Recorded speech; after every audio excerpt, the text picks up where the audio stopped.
Cleveland I know will be for sure good. It was really good last time. Was it? Yeah, Where'd you play last time? At the same place. Oh, B-side? Yeah, was... I love B-side. B-side's great. Like, the electro scene in Cleveland is real hit or miss. Like, it's way more popular down here and shit. So. Really? I was surprisingly really good. Okay. Well, shit, man, you must just be good. I don't know. Or it must have been last time I played here wasn't very good, but really Cleveland last time was like I showed up and I was like I didn't think it was gonna be great. Yeah. There's not many people there. Yeah. And then I like went on and then like dance were full. I was like okay. And they were like got a mosh pit at the end. It was proper. Oh, yeah. The crowd at B-side when they do come out, they're real fickle. But when they fucking come out, man, they come out fucking hard. You guys ready to go? Yeah. Do the intro. All right. Yeah, you ready to do it? Yeah. Let me get my notes together. Yo, all right. This is KB with Coventry Kids TV, CoventryKids.com. We're here with Deathface, the man himself. He's going to be spinning tonight. A few quick questions for you. First one is, you're on the American Gothic Tour. How's that shit going so far? Technically it ended like a month and a half ago. Oh, I thought it was private. Scratch that question. What's new, man? Where are you traveling? Like, what's going on? Well, here I am in lovely Columbus, Ohio. The cultural capital of America. The Paris of the Midwest, I think it's called, right? That's what it's called, right? That's what we like to think. Yeah. Tomorrow's Louisville, which is I think they also call that the Paris of the South, of the near South, right?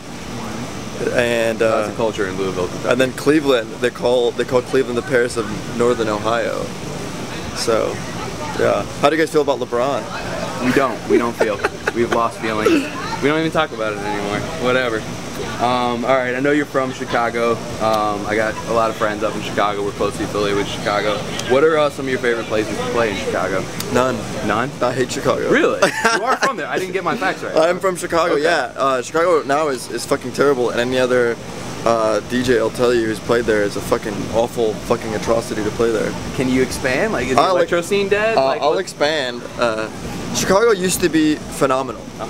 When I grew up there, and there was at one point I thought I'd never want to leave Chicago because the scene there was like super good. You'd go, there was a neighborhood called Wicker Park where you could go, there was like a loft above almost every storefront. You could walk down the street, Milwaukee Avenue, find a loft party that was like full of like art kids, no douchebags, no filler, just like all kids you want to hang out with. The music wasn't always phenomenal, but then I decided to start a loft space where I control the music, obviously. And it was just like, for about 3 years, Chicago was unparalleled. Like people would come from, other countries and other cities and be like, this is phenomenal. Like Cobra Snake came, oh god, like in 2005, and he goes, this is fucking amazing. It's like people would come and they're like, this is great.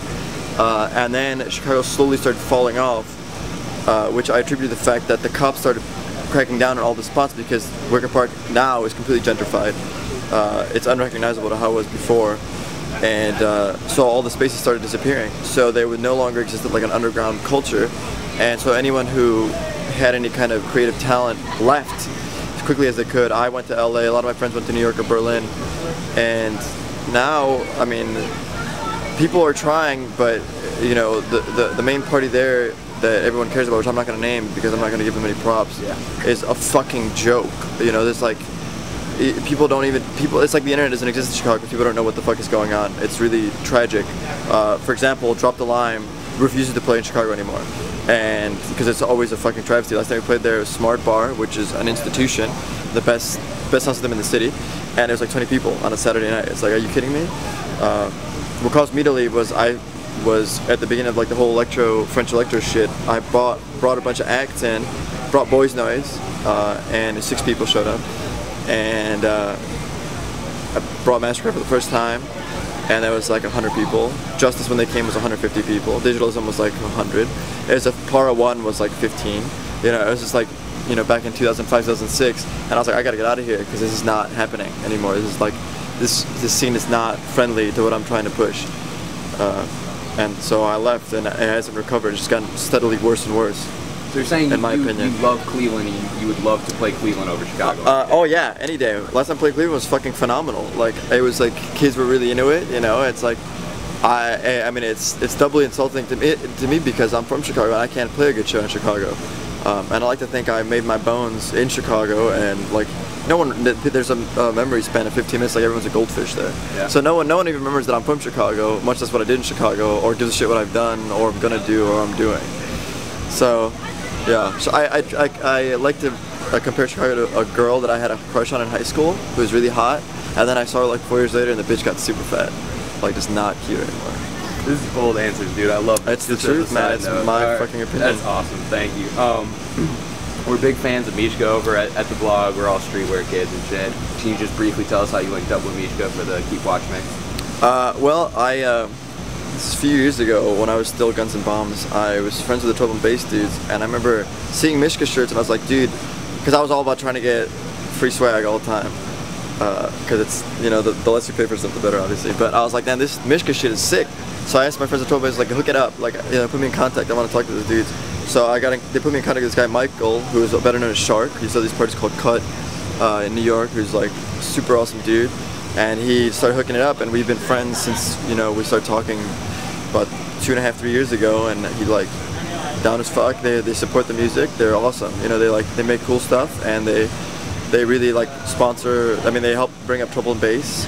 They push a lot of like really good music, and so they're the shit. I love them. That's why we love them too. Yeah. All right. Good answer. You have like a really like, if I don't generalize too much, you have a pretty like metal aesthetic to you. You know, does that ever? That's not really common in the electro scene. Like everyone's all fucking bubblegum and shit. Does that ever like hurt you, or does it really define you? Or can you talk a little bit about that? Well, I said that I started Deathface as kind of like a revolt against the whole neon, side sweat bangs, flat iron hair, scene kid bullshit. Which, I mean, granted I was credited as being part of the new rave scene, but, you know, it's like too much is too much, you know what I'm saying? And I've never, I mean, it's not like, I mean, I've always been moving on genres. I don't, like, I keep keeping up on what's, you know, the next thing. I like to think I do it a little earlier, so it doesn't, I'm not a bandwagon jumper, but whatever, say whatever you want, I don't give a shit. So, I mean, I was like, I'm tired of hearing the same nonsense, 4 on the floor bangers, and so I kind of like, it's like I'm done with it. It's like, so I kind of flipped the switch, turn around, did the opposite. Here I am. I mean, did you listen to a lot of like more metal or like more dark stuff growing up, like before you got into DJing? Well, before I became a raver, I was totally like the kid in like junior high and high school who got made fun of for wearing all black and having eyeliner and fishnets on my arms. And I remember I tried to start, I caught the ire of every white kid in my 90% black kid school because I was trying to start a Vampire the Masquerade club in high school, which was a role-playing game that I used to play. And so it's like, I mean, it's like something that I was part of, you know, like, and of course Chicago was home of Wax Tracks, and so I had like the industrial kind of background, so it's like, well, you know, something that I related to, and I never, I guess like, you know, I don't have teen angst anymore, I'm not a teenager, but whatever. I'm kind of angry. I'm always angry, so I have such bold answers. Right on, right on. Okay. What's in your iPod rotation right now? What are you listening to? I saw you in there with the headphones on. Coincidentally, I don't own an iPod. Well, actually, technically I do because I found one on 4th of July in a yard at a house party, and I was just sitting. No, wrong answer. I was just sitting in the grass, and I found it, and it was funny because I had like a bunch of like metalcore stuff. I was like, okay, this is cool. It works out. But I don't have an iPod, and oddly enough, I don't really listen to much that isn't electronic music. Yeah. I don't know why. I do listen to stuff that isn't electronic, but by and large, I don't really listen to much that isn't electronic. I don't have what you're spinning, what you listen to. Yeah, and I mean, I didn't have. Growing up in Chicago, I didn't have like a traditional like white kid rock music background. Like all my cousins are Mexican, so I grew up listening to house music in Chicago. It was all over the radio. So I don't really have, like, aside from when I was rebelling as a teenager and as a preteen.